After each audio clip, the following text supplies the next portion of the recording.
This story is titled, Mother-in-Law Broke Into My House and Shaved My Hair. Husband defended her, so I walked out. Now they're begging for my help. Hey everyone, before we jump into today's video, I need your help. We've noticed the channel is losing some traction, and subscribing is one of the best ways you can support us. It's quick, free, and it helps us keep bringing you awesome content. Your support means the world. Let's keep this channel growing together. Thanks so much. Now let's start the video. I never thought I'd be the type to air my personal drama online, but this situation is so beyond insane that I can't keep it to myself. My husband, Mark, 33 male, and I, 30 female, have been married for 4 years. And while his mom, Linda, 55 female, has always been a bit extra, I never imagined she'd take her antics to this level. From day one, Linda had her opinions about me, my job, my clothes, even the way I distract her precious son. But last week she took it way too far, and I'm still reeling. Last night I woke up to a nightmare, and I'm not even exaggerating. You know when you have one of those mornings where something just feels off but you can't put your finger on it right away? That was me. My head felt lighter, almost like something was missing. Half asleep, I stumbled into the bathroom and turned on the light. And then I saw it. My reflection staring back at me, except it wasn't me. One side of my hair was hacked into a jagged mess, like someone had gone at it with garden shears, while the other side still hung awkwardly past my shoulder. I froze, completely stunned. My brain couldn't even process it at first. Did I do this to myself? Did I sleepwalk and somehow find scissors in the middle of the night? I stood there, poking at my uneven hair in disbelief. It looked so bad it was almost funny, except it wasn't. After about 10 minutes of staring at myself like an idiot, I started piecing things together. There was no way I did this. I've never sleepwalked a day in my life, and I definitely wouldn't attack my own hair in my sleep. So who the hell did this? The only other person in the house was my husband, Mark. I found him in the kitchen, scrolling on his phone like it was any normal day. I walked in trying to stay calm and said, "Hey, do you know what happened to my hair?" Mark looked up, and the second he saw me, his face went pale. He stammered, what are you talking about?" I pointed to my head, still half expecting him to tell me it was some weird prank, or that I was imagining things, but no. He just stared at me like I had 3 heads, and then he said the weirdest thing. "I think my mom might have done it." I swear, I thought I misheard him. "What are you talking about? Your mom? Linda? She doesn't even have a key to our house." Mark avoided eye contact, which is always a dead giveaway that he's hiding something. He started mumbling about how Linda had been acting worried lately and might have come over last night. At that point, I was fully awake and ready to lose it.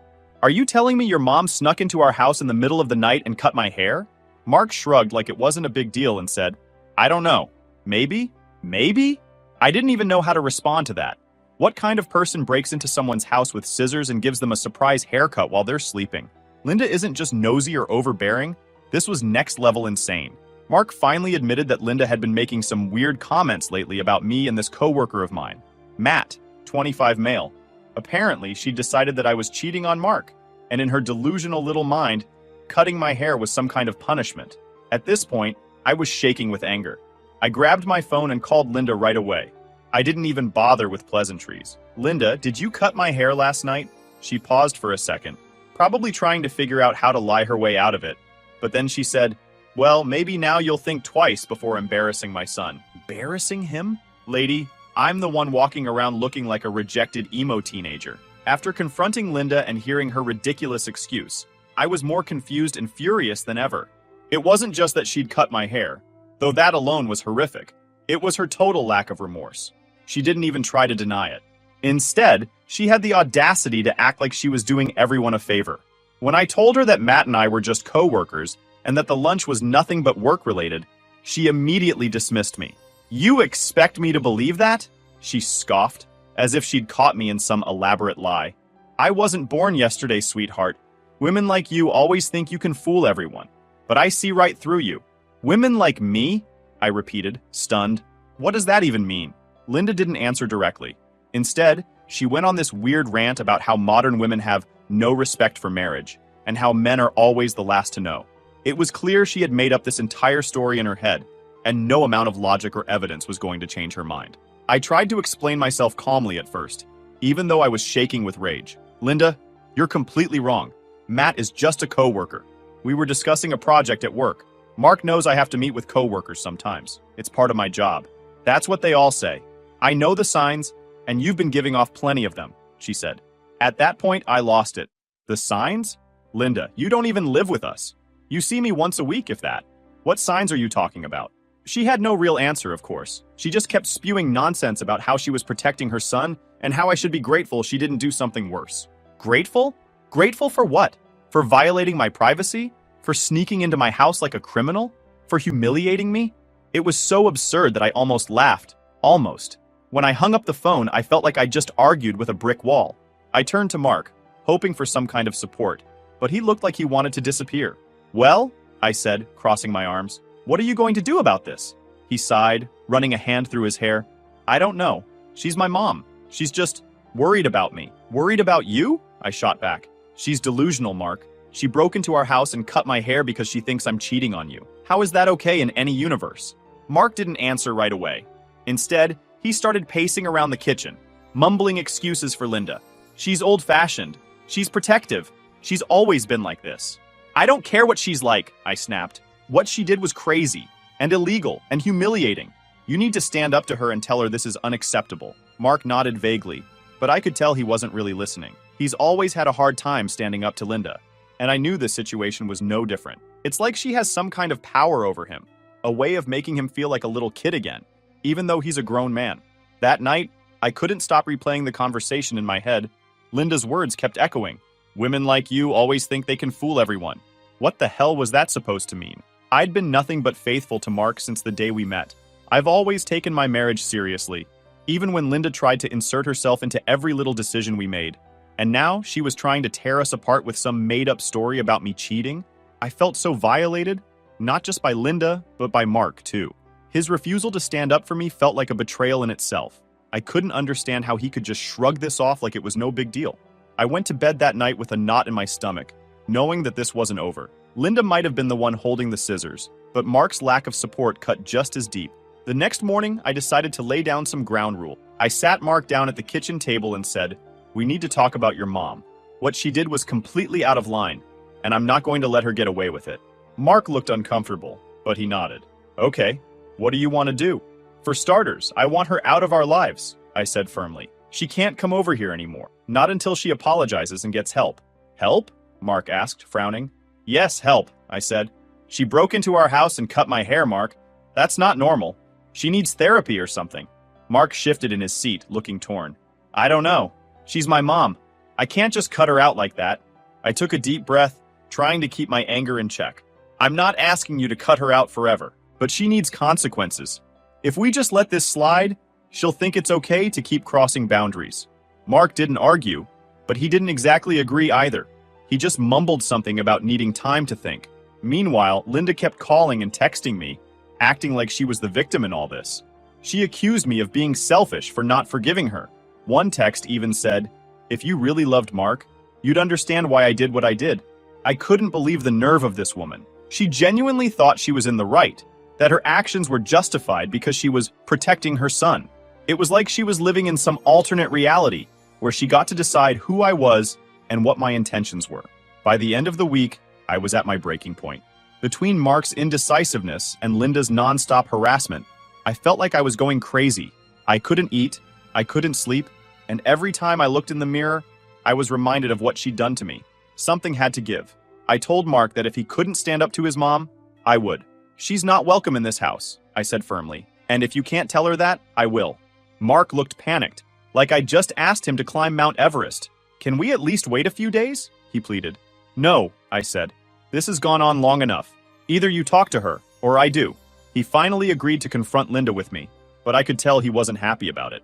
Part of me wondered if he was really on my side, or if he was just trying to keep the peace. Either way, I knew this wasn't over. Linda wasn't just a meddling mother-in-law. She was a full-blown menace. And if Mark couldn't see that, I didn't know how much longer I could stay in this marriage. By the time Mark and I sat down to confront Linda together, I was already on edge. I'd been dealing with her constant calls and texts for days, each one more manipulative than the last. She didn't apologize, or even acknowledge that what she did was wrong. Instead, she doubled down, acting like I was the bad guy for being upset. And Mark? He was dragging his feet the entire time, trying to avoid the confrontation altogether. When we finally got to Linda's house, she greeted us with this smug, self-satisfied look on her face. "Well, it's about time," she said, standing in the doorway like she was the queen of the world. Mark hesitated, and I could see the tension in his shoulders. I nudged him forward, whispering, "You need to say something." He cleared his throat awkwardly. "Mom, we need to talk about what happened." Linda's expression didn't change. She crossed her arms and said, "What is there to talk about?" I did what needed to be done. I couldn't believe what I was hearing. "Needed to be done?" I said, stepping forward. "You broke into our house and cut my hair while I was asleep. Do you even understand how insane that sounds?" Linda rolled her eyes. "Oh, stop being so dramatic. It's just hair. It'll grow back." "That was it," I snapped. "It's not just about the hair, Linda. It's about the fact that you invaded my personal space, disrespected me, and violated my trust. And for what? Because you think I'm cheating on Mark? Based on absolutely nothing?" She didn't even flinch. "I saw you with that man," she said, her voice dripping with self-righteousness. "I know what I saw." I turned to Mark, waiting for him to back me up. This was his chance to finally stand up for me, to show that he believed me and not his mother. But instead, he just stood there, staring at the floor like a scolded child. "Mark," I said, my voice trembling, "are you seriously going to let her talk to me like this? Say something." He finally looked up, and what he said next completely shattered me. "I don't know, okay? I don't know what to believe anymore." It felt like the floor had been ripped out from under me. "You don't know what to believe?" I repeated, my voice barely above a whisper. He sighed and ran a hand through his hair. "Look, Mom's been saying things, and I've been noticing stuff too. Like how you've been on your phone more lately, and you've been working late a lot. I couldn't believe what I was hearing. You think I'm cheating on you?" "I don't know," he snapped, throwing his hands in the air. "But I couldn't ignore it either. And when Mom said she was going to do what she did, I didn't stop her because I thought maybe it would, I don't know, bring out the truth." At that moment, it felt like my entire world had come crashing down. Not only had Linda violated me in the most personal way possible, but now I was finding out that Mark, my husband, the person who was supposed to love and trust me, had been in on it.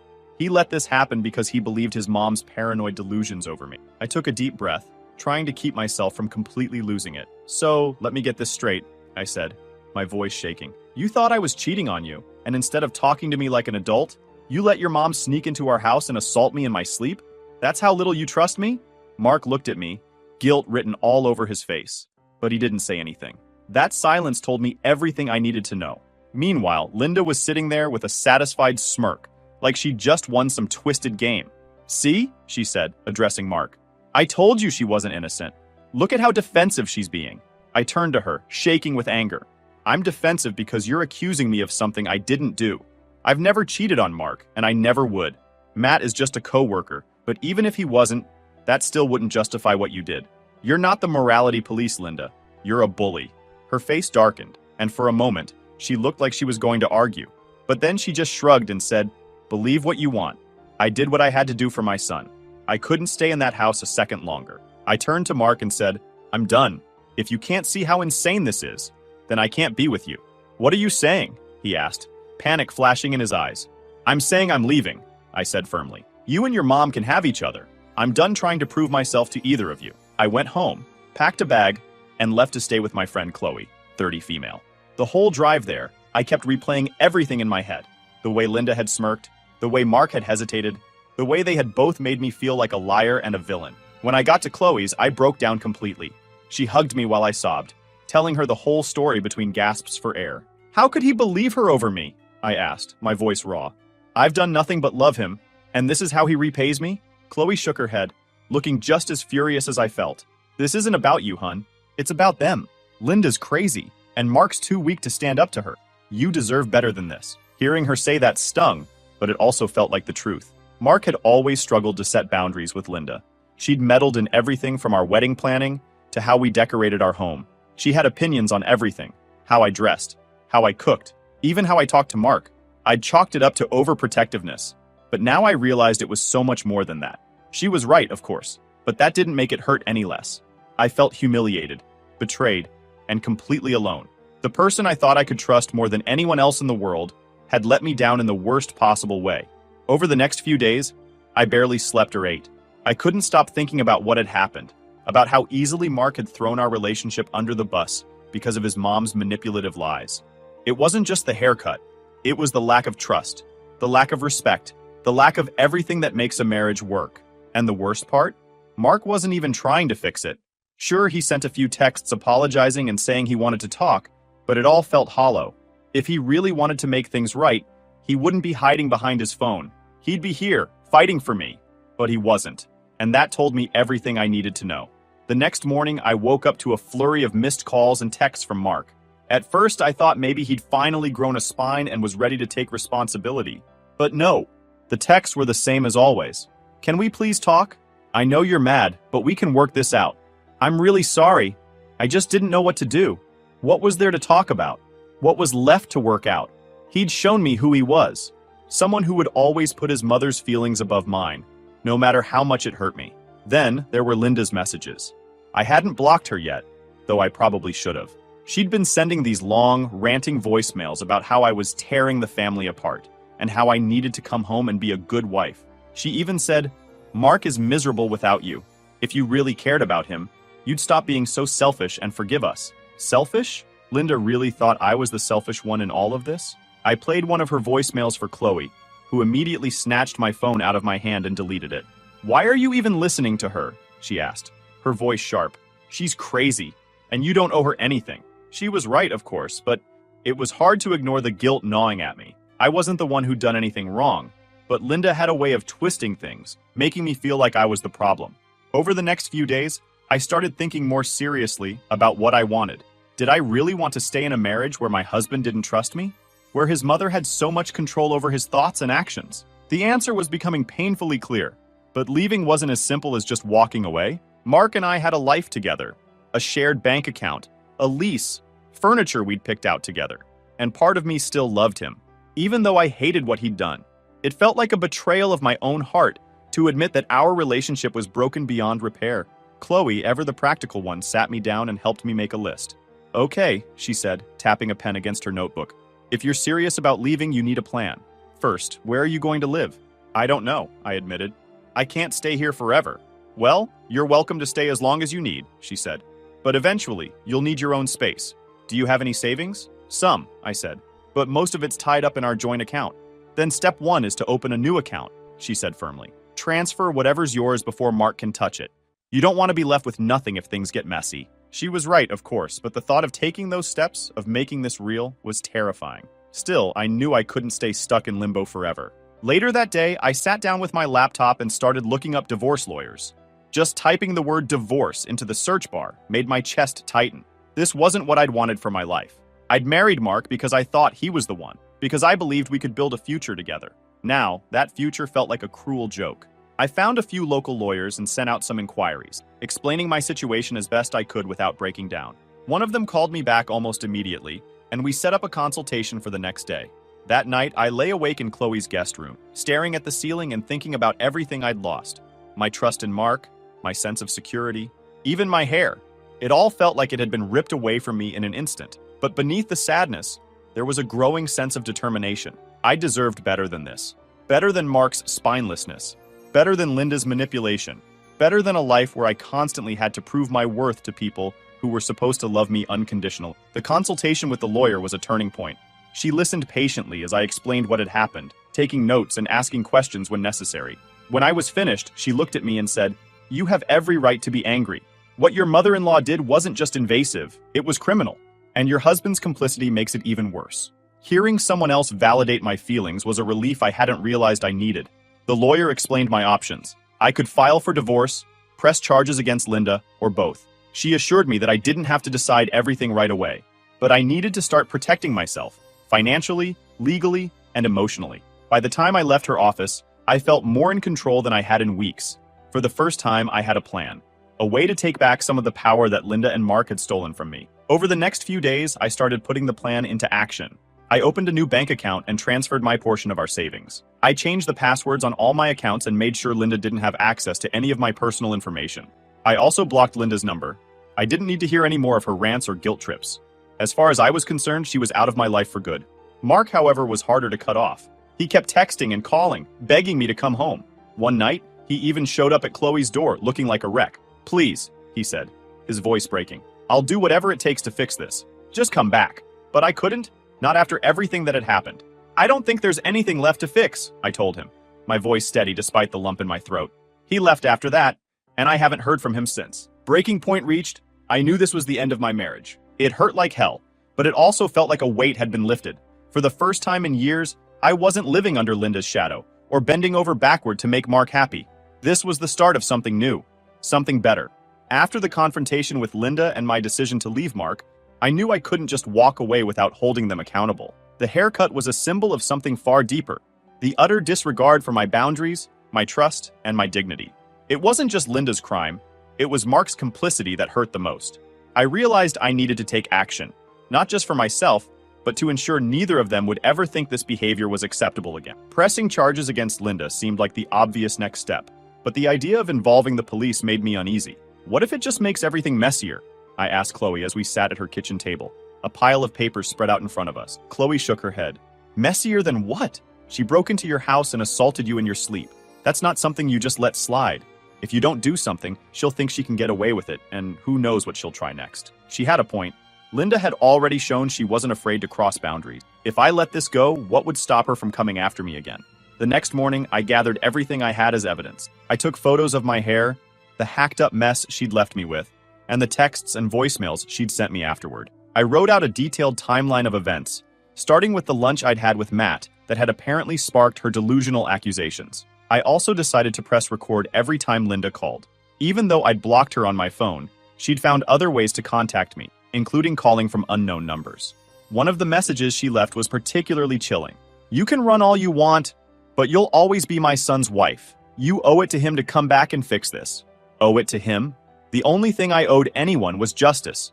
For myself. With everything documented, I made an appointment with a police officer who handled domestic disputes. Walking into the station was nerve-wracking. I felt like I was about to be judged for bringing something as trivial as a haircut to the authorities. But the officer I spoke with was professional and kind. As I explained what had happened, he didn't laugh or dismiss me.